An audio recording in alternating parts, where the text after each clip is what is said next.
From the mind of Mark Yoshimoto Nemkov. The Vanguard V4 and the Mavis Prima MPA-81s. These microphones, well, they're very similar. Let's talk about them. So the Vanguard V4 is a very compelling, interesting microphone case study. It's a good sounding mic. It's neutral, but it has a little bit of a sheen on it. Now, the Mavis Prima MPA-81s, I think, was actually designed to emulate a lot, or all, of what the Vanguard V4 does.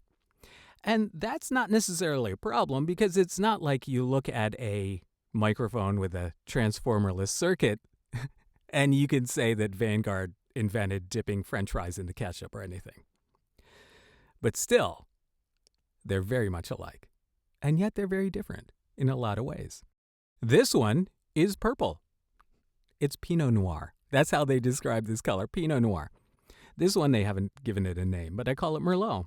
So that's different, right? I mean, from a distance, right? From a distance, would you even tell these two apart? No. But can you hear a difference? That's the question. That's really the one thing that matters. So let's talk about a couple things about these mics. So aesthetically, they're very similar. The Mavis Prima MPA-81s is a little bit taller. It's a little bit heavier. The Vanguard V4, it's a little tiny thing. It makes up for that with this massive tank of a shock mount. This ridiculously stupid, robust shock mount. It's one of the best shock mounts I've ever seen in my life. However, I don't need a shock mount this robust if it weighs 1.5 pounds. And then you add on the microphone, and that's like 2 pounds, over 2 pounds, for a little tiny, light little microphone like that. That is ridiculous. I do not need this robust of a shock mount. I mean, does it work well? The Mavis Prima, this one has I would say a generic, but a pretty decent generic shock mount. A lot of companies are actually selling this same shock mount for like $60. It's pretty good. It's got a cutaway front. It does the job, right? So overall, this shock mount weighs 9 ounces. This shock mount weighs 1.5 pounds. The kits on these two, very much alike. I mean, obviously, you've got the same style suitcase, the same style microphone box, the same like bamboo style microphone box. But wait till you see this. The inside of the mic is the same as the inside of this mic. They are identical circuits. Identical. They are very, very much identical circuits. Now, how does this happen?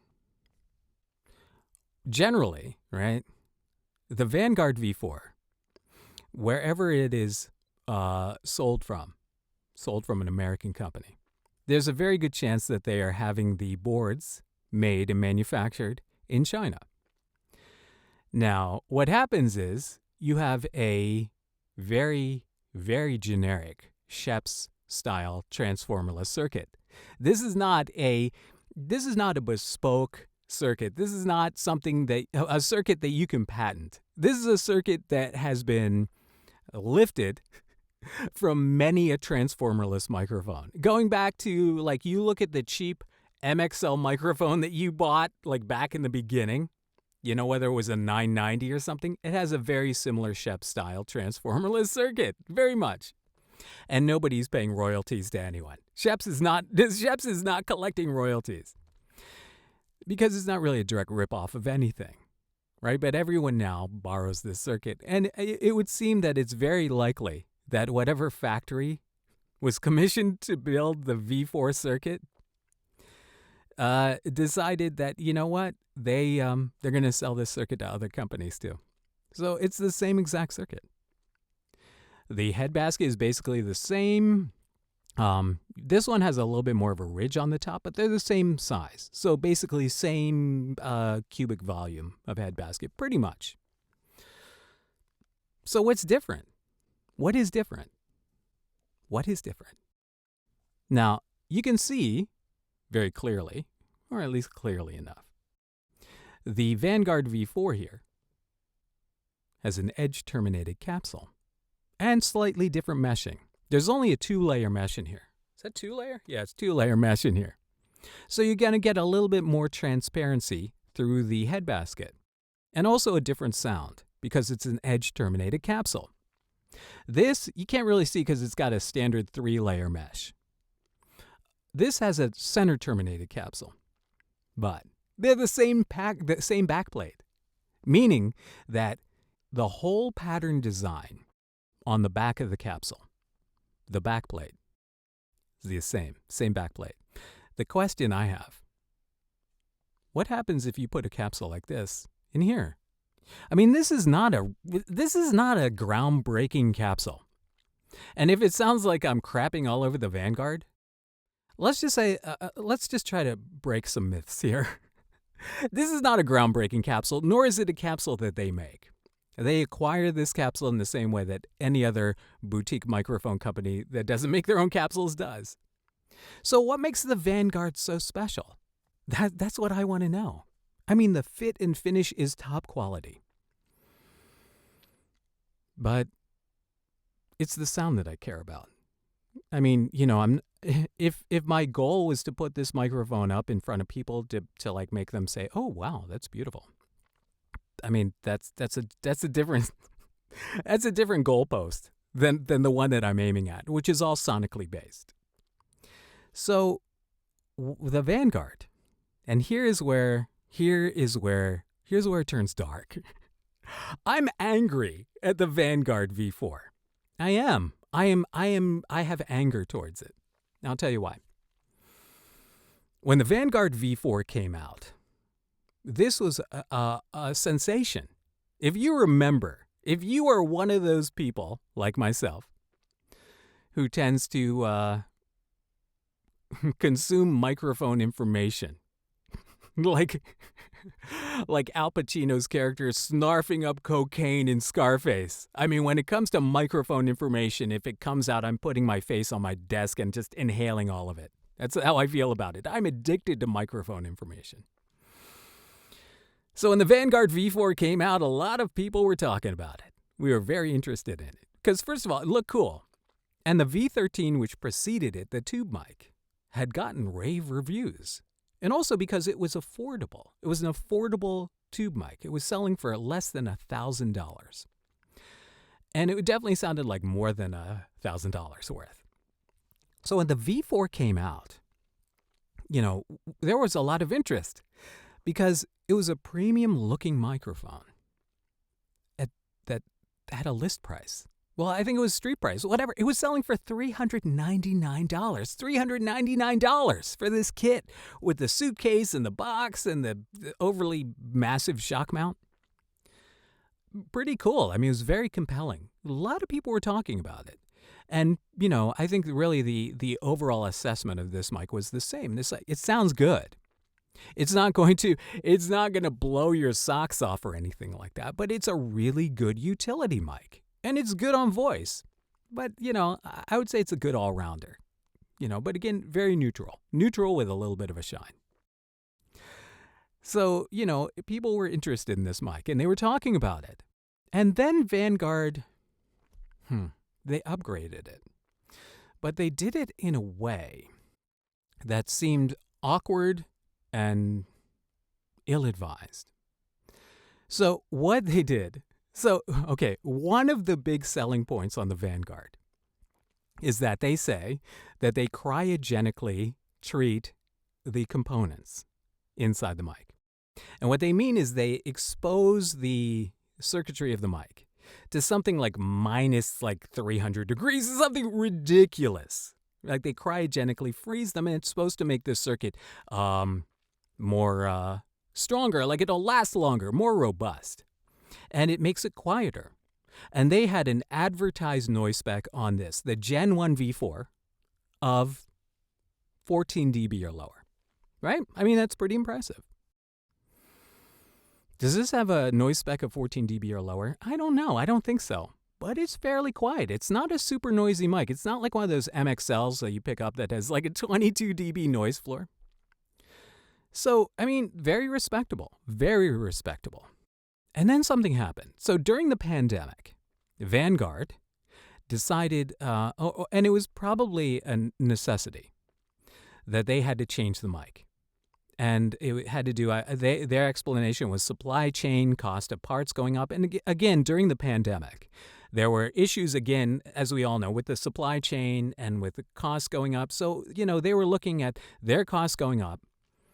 So they couldn't continue the Gen 1 V4 microphone at that price point, $399. So they introduced the V2. And when that happened, all the V1 mics went on sale. I got this for like $335 at Front End Audio because they were blowing them out. I was like, oh my God, $400, it's a deal at $335. It's a no-brainer because if I don't like it, I can just, I'll always have a use for a mic like this, right? I mean, a mic like that, a very general utility mic that sounds good on anything that you could take out and kind of, it's not necessarily your main thing. It's not your main axe, but it's a good utility mic to have around. So I was like, you know what? This is a great deal for $335. I had no idea that the Gen 2 version was going to come out, and now it sells for $699. But I think it came out first. At first, I think it came out at $599. Okay, and this is where it gets weird. This is where it kind of annoys me. So Derek at Vanguard, he had described it. He was talking about it online. And he said that they had a choice that they could either stick with the V1, but have to increase the price to $499, or they could improve it and increase the price to $599, but now it's $699. And if you look at what the improvements are, some better resistors, and it's just like better quality Nutric connectors inside the mic. Like, what Nutric connectors are being used inside the mic other than the XLR jack? That I want to know. Are there connectors between the boards, like the pins that connect the? I mean, I don't see what inside the mic has changed other than a few resistors. And they're like, the noise spec has improved dramatically from 14 dB to 12 dB. 14 dB to 12 dB. And for that, I have to now pay $700 for this microphone. This microphone, the Vanguard V4, is a steal at $400. It's a great deal at $500. At $700, no way. There is no way you should pay $700 for the Vanguard V4 Gen 2. If you can find it, because honestly, they didn't change the capsule. They didn't change anything. Their costs went up. Understandable. I'm very sympathetic to that.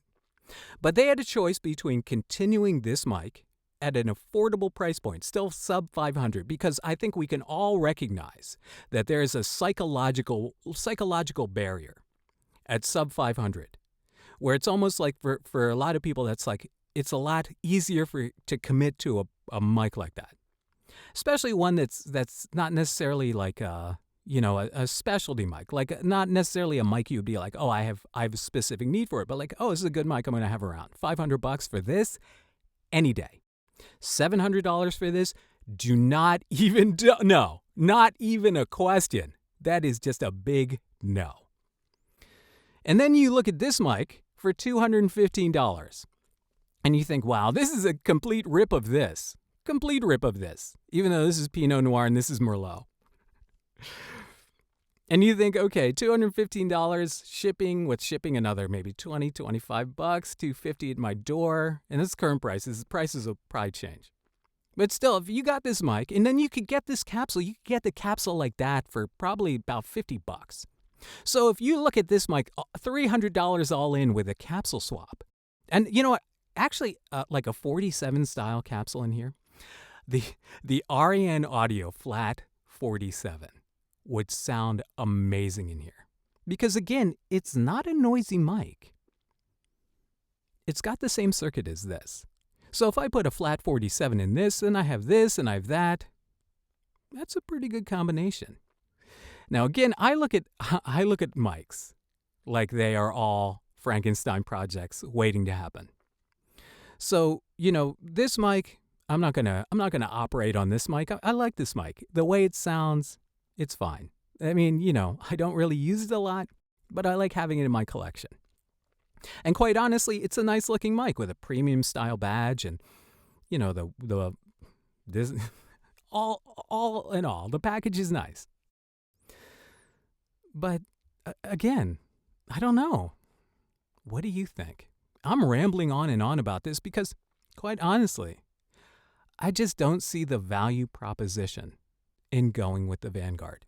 I mean, if you want to support Vanguard, if you like their microphones, I mean, if you want this big chunky shock mount, I mean, go for it. If you want to spend $700 on this, that's your money.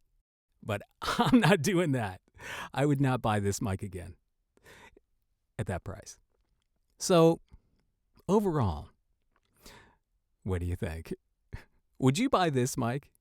Would you buy this mic? Would you buy either mic? But I want to know your opinion.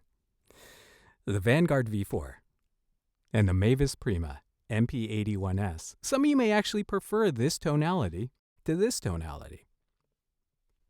We're all different. So leave a comment. All right, until next time. This is Mark Yoshimoto Nemkov, fading to black.